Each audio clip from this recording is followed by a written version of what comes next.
तो नमस्कार दोस्तों, स्वागत करता हूं एक बार फिर से आपके अपने YouTube चैनल जिसका नाम है समाधान डॉक्टर। आज की वीडियो बड़ी स्पेशल रहने वाली है उन लोगों के लिए जो डायबिटीज़ को रिवर्स कर रहे हैं, या फिर उन लोगों के लिए भी ये वीडियो है जो स्वस्थ हैं और नहीं चाहते कि फ्यूचर में उनको डायबिटीज़ हो। आज हम आपको पूरा एक्सप्लेन करेंगे, समझाएंगे अच्छे से कि फाइबर युक्त खाने में ग्लाइसेमिक इंडेक्स कितना होता है, फाइबर निकल जाता है तो उसके ग्लाइसेमिक इंडेक्स कितना हो जाता है, फाइबर हमारे लिए क्यों इम्पोर्टेंट है और फाइबर है क्या, ये भी मैं आपको दिखा के समझाऊंगा। तो चलिए शुरू करते हैं। तो दोस्तों मेरे पास कुछ है और ये मैं अभी आपको दिखा देता हूँ। ये देखिए, ये एक प्लेट है और प्लेट के अंदर मैंने कुछ आइटम रखे हुए हैं। तो मैं बता देता हूँ, आपको भी दिख रहे होंगे यहाँ पर आइटम तो 3 हैं, लेकिन वो 3 तरह से मैंने सजा रखे हैं। तो देखिए, सबसे पहले आपको ये ऊपर ही ऊपर जो आइटम है ये आटा है और बीच के अंदर चने हैं और ये मूंगफली है। अब ये 3 तरह से मैंने क्यों रखा है यही मैं आपको बताऊँगा, यही मैं आपको समझाऊँगा। देखिए, यहाँ पर सिंपल आटा है, सिंपल चने हैं, सिंपल मूंगफली है। उसके बाद में मैंने आटे को छान दिया, ये बूर अलग कर दिया। देखो ये बूर है और सामने ये छना हुआ आटा है, छलनी से छन के अलग हो रखा है। ठीक है, इधर चने हैं, चनों का मैंने छिलका निकाल दिया, सामने छिले हुए चने रखे हुए हैं। ये देखो सेम मूंगफली के साथ है, मूंगफली का छिलका निकाल के अलग कर दिया और सामने जो रखी है ये छिली हुई मूंगफली है।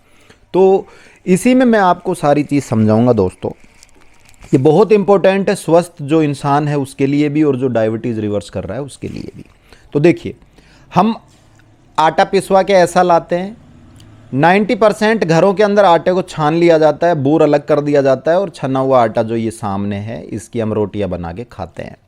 ठीक है, चने भी हम लगभग काफ़ी लोग हैं जो साफ़ करके ना ऐसे चने खाते हैं और ये जो छिलका है इसको फेंक देते हैं। सेम मूँगफली में भी हम छिलके को अलग कर देते हैं और मूंगफली को ऐसे साफ करके खाते हैं।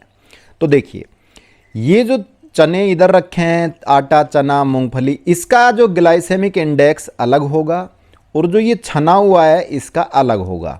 ठीक है, और जो ये चीज़ें हैं ये भी इम्पोर्टेंट है और ये क्यों इम्पोर्टेंट है यही मैं आपको इस वीडियो में बताऊँगा। मैं मेरी हर वीडियो में बात करता हूँ कि खाने के अंदर ज़्यादा से ज़्यादा फाइबर लो। ठीक है दोस्तों, तो वो फाइबर क्या होता है यही मैं आपको समझाऊँगा। देखिए दोस्तों, ये जो आपको वेस्ट जो चीज़ें हैं ना जिनको हम फेंक देते हैं, वेस्ट लगता है, बूर आटे से अलग करके हम जानवरों को डाल देते हैं, भैंस को, गाय को, बकरी को, हमें वेस्ट लगता है। भाई ये वेस्ट नहीं है। जो ये बूर है ना, आटे का बूर है, चने का छिलका है, मूंगफली का छिलका है, यही फाइबर है। ये वाली जो लाइन में चीज़ें दिख रही है ना आपको, ये फाइबर है।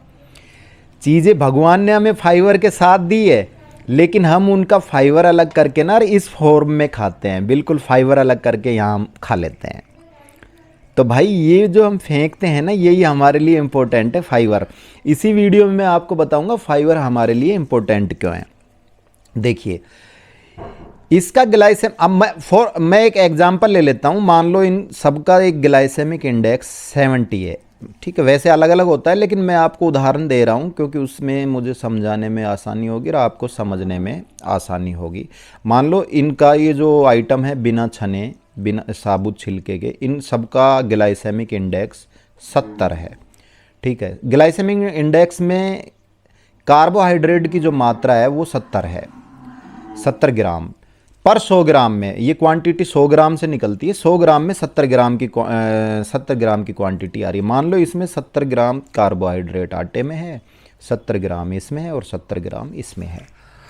अब सेम आगे की रो में है, यहाँ पर कार्बोहाइड्रेट 50 ग्राम रह गया, इसका भी 50 ग्राम रह गया, इसका भी 50 ग्राम रह गया।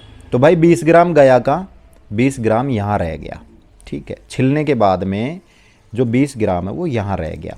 ठीक है, साबुत का 70 ग्राम था, साबुत इसका बिना छने आटे का छान के ना फाइबर अलग कर दिया, 20 ग्राम यहाँ निकल गया, 50 ग्राम यहाँ बच गया। सेम इनमें है, सेम इनमें 20-20 ग्राम इनके यहाँ निकल गए। अब दोस्तों मैं मेरी हर वीडियो में बताता हूँ कि कार्बोहाइड्रेट भी 2 तरह के होते हैं, एक डाइजेस्टिक और एक अनडाइजेस्टिक। यानी एक वो कार्बोहाइड्रेट जो खून में जाके मतलब पेट में जाके पचता है, और एक वो कार्बोहाइड्रेट जो पेट में जाके नहीं पचता और वो सीधा हमारे पेशाब के जरिए या मल के जरिए बाहर निकल जाता है, यानी वो अनडाइजेस्टिक होता है, वो पचता नहीं है। तो जो अनडाइजेस्टिक कार्बोहाइड्रेट है उससे हमारी शुगर का कोई लेना देना नहीं है, क्योंकि वो खून में ही नहीं जाता, तो उसका कोई लेना देना भी नहीं है, वो सीधा निकल जाता है, यूरिन से निकल जाता है, मल से निकल जाता है। ठीक है, तो दो तरह के, ध्यान रखना आगे जाके बताऊंगा, याद रखना दो तरह के कार्बोहाइड्रेट होते हैं, एक पचने वाला कार्बोहाइड्रेट और एक बिना पचने वाला। तो जो पचने वाला कार्बोहाइड्रेट है वही कार्बोहाइड्रेट हमारे शुगर को इफेक्ट करता है, उसी से हमारी शुगर का लेना देना होता है, अप एंड डाउन। अब डाइजेस्टिक और अनडाइजेस्टिक कार्बोहाइड्रेट कौन कौन सा है वो भी मैं बताऊंगा। देखो यहां टोटल कार्बोहाइड्रेट तीनों चीजों का है, इनमें से ये फाइबर का कार्बोहाइड्रेट निकल गया, ठीक है, और ये 50 छने हुए आइटम का कार्बोहाइड्रेट रह गया। ठीक है, तो ये जो 20 कार्बोहाइड्रेट निकला है टोटल 70 ग्राम कार्बोहाइड्रेट से छिलके के साथ जो छिलका अलग कर दिया, इसमें से 20-20 ग्राम जो कार्बोहाइड्रेट निकला है, यही अनडाइजेस्टिक जो पचता नहीं है, बिना पचने वाला कार्बोहाइड्रेट है। यही कार्बोहाइड्रेट हमारे शरीर में सीधा निकल जाता है पेशाब के द्वारा या मल के द्वारा, इससे हमारे शुगर पे कोई फर्क नहीं पड़ता। जो ये वाला कार्बोहाइड्रेट है 50 जो आगे पहुंच गया है फाइबर हटने के बाद, ये 50 जो कार्बोहाइड्रेट है यही जाके ना हमारे शुगर को इफेक्ट करता है, यही शुगर रिलीज करता है और इसी से शुगर घटता बढ़ता है। तो दोस्तों अब आप बात करेंगे कि सर जब ये कार्बोहाइड्रेट हमारा कोई काम का ही नहीं है, सीधा निकल जाता है पेशाब के ज़रिए या मल के ज़रिए, तो फिर ये फाइबर हम क्यों लें? भाई सीधी सी बात है, सबका यही सवाल रहेगा कि जब ये फाइबर निकल जाता है तो ये हमारे शरीर में काम क्या आता है, क्योंकि ये तो आप बोल रहे हो कि ये तो सीधा निकल जाता है, ये तो पचता ही नहीं है, इससे शुगर को इफेक्ट ही नहीं होता है, तो हम फाइबर क्यों लें? सीधी सी बात है, ये आपका सवाल होगा। आप कहेंगे कि सर हम तो सीधा ये खा लेंगे, छना हुआ आटा खा लेंगे, छील के चने खा लेंगे और छील के मूंगफली खा लेंगे, तो फिर हम छिलके वाली क्यों खाएं?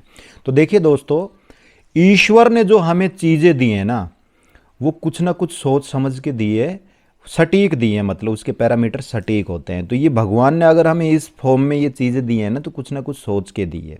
तो देखिए दोस्तों, फाइबर भी हमारे शरीर के लिए बहुत ज़रूरी है, चाहे फाइबर वाला कार्बोहाइड्रेट पचता ना हो, हमारी शुगर को सीधा इफेक्ट ना करता हो। तो पिछली वीडियो में मैंने एक कहानी सुनाई थी, इस वीडियो में भी एक कहानी सुना देता हूँ आपको, बहुत अच्छे से आपको समझ में आ जाएगी। ठीक है, मान लो ये दो सेना है दुश्मन की, एक राजा की सेना ये है और एक राजा की सेना ये है। इस सेना के अंदर 2 सैनिक हैं और इस सेना के अंदर 50 सैनिक हैं, लेकिन ये जो 2 सैनिक हैं ना, ये बहुत हट्टे कट्टे हैं। ठीक है, और जो ये 50 सैनिक है ये नॉर्मल है, लेकिन इनकी क्वांटिटी ज़्यादा है।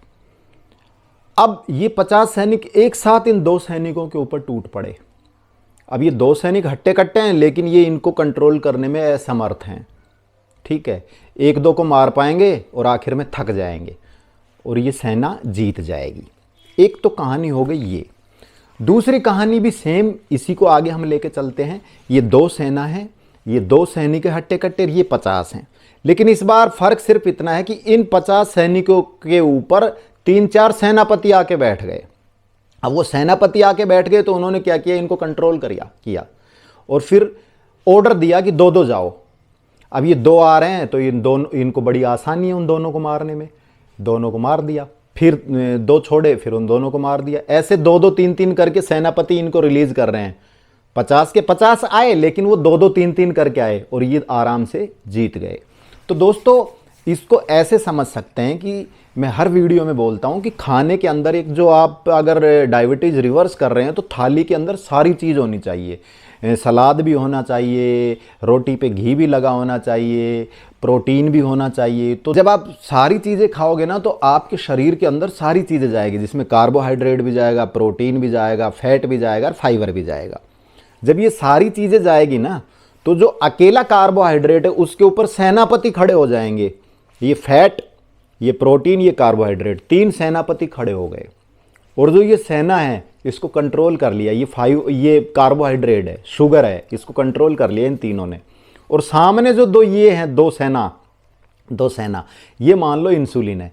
तो जब ये प्रोटीन, फैट और फाइबर ने कंट्रोल कर लिया तो ये शुगर को धीरे धीरे, यानी सेना को धीरे धीरे भेजेंगे 2 की क्वांटिटी में। सेना तो पूरी आएगी, 50 की 50 आएगी, शुगर तो पूरी रिलीज होगी, खाने में जितनी भी ग्राम शुगर है सारे रिलीज होगी, लेकिन वो धीरे धीरे छोड़ेंगे। तो ये जो दो थोड़ा जो इंसुलिन है, यानी 2 कम जो सैनिक है, उसको कंट्रोल कर लेंगे। तो जो फाइबर है, प्रोटीन है और फैट है, वो उसको शुगर के इंटेक को स्लो कर देगा, तो धीरे धीरे शुगर को रिलीज करेगा खून में।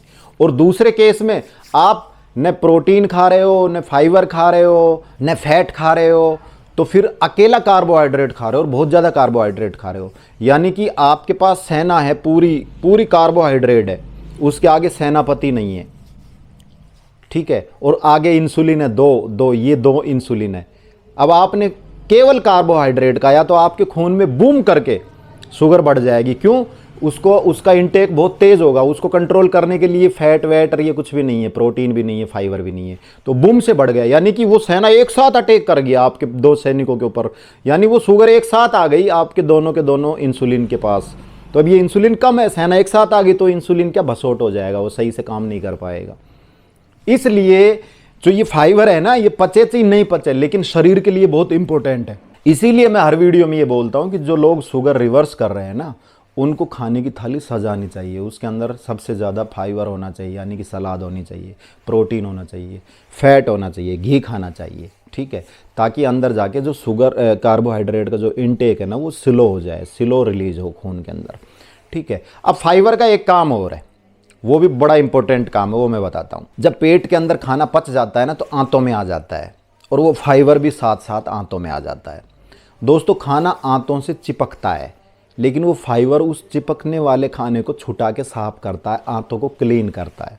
जैसे नाली के अंदर हम ब्रश फेर के ना नाली को साफ करते हैं ना, ऐसे ही आंतों के अंदर जो फाइबर है ना, वो ब्रश का काम करता है, और जैसे ब्रश साफ करती है, ऐसे ही हमारी आंतों को वो फाइबर क्लीन कर देता है। आपका पेट बिल्कुल साफ रहता है, आपका डाइजेस्टिंग सिस्टम बिल्कुल सही रहता है, आपको कब्ज नहीं होती। इसलिए फाइबर यहाँ पर भी अच्छा काम करता है। इसलिए भाई फाइबर का तो बहुत अच्छे काम है, पूरी बॉडी के लिए ही काम है। प्रकृति ने हर चीज़ सोच समझ के दी है, तो इंसानों आप अपना दिमाग मत लगाओ। उम्मीद करता हूँ वीडियो अच्छी लगी होगी। अच्छी लगी तो इस वीडियो को शेयर कीजिए, चैनल को सब्सक्राइब कीजिए, और अब अपने दोस्त राजवीर को दीजिए इजाज़त। मिलता हूँ फिर किसी नए वीडियो नए टॉपिक के साथ, तब तक के लिए जय हिंद, बाय बाय।